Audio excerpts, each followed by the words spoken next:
Tervetuloa Ponityttö-studioon ja uuteen tietovisaan. Tietovisassa on 8 kysymystä ja jokaiseen niistä saat 2 tai 3 vaihtoehtoa. Saat hetken miettimisaikaa ja sitten paljastetaan oikea vastaus. Kirjoita kommentteihin, miten monta sait oikein. Oletko valmis? Aloitetaan. Mikä alla olevista hevosista on Slaysin valmistama?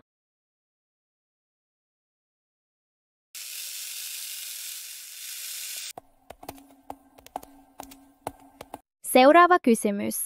Mitä hevosta kutsutaan maailman kauneimmaksi hevoseksi ja jolla on yli 90 000 seuraajaa Facebookissa?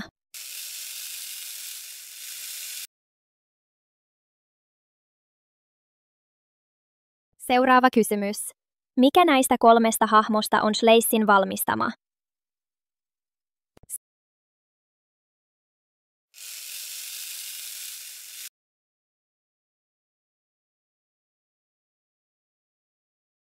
Seuraava kysymys. Mikä näistä on maailman kallein hevonen?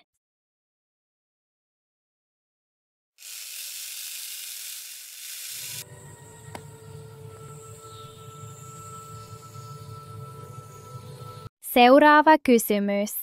Kumpi näistä hevosista on Slaysin valmistama?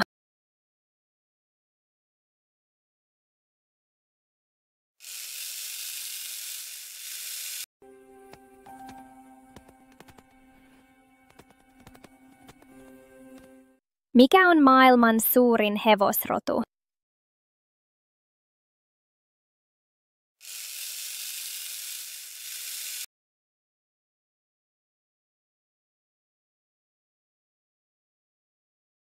Mikä on maailman pienin hevosrotu?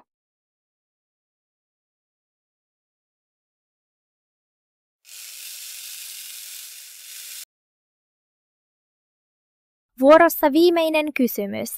Mikä on maailman yleisin hevosrotu?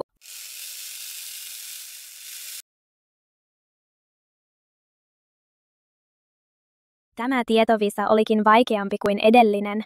Kirjoita kommentteihin, montako vastausta sait oikein, niin nähdään, kuka on todellinen hevostietäjä. Muista myös tilata kanava, jos et vielä ole, niin et missaa seuraavia videoita. Ja hei, voit ehdottaa kommenteissa, mitä haluaisit nähdä Ponityttö-kanavalla. Kaikki toivomukset toteutetaan ennemmin tai myöhemmin.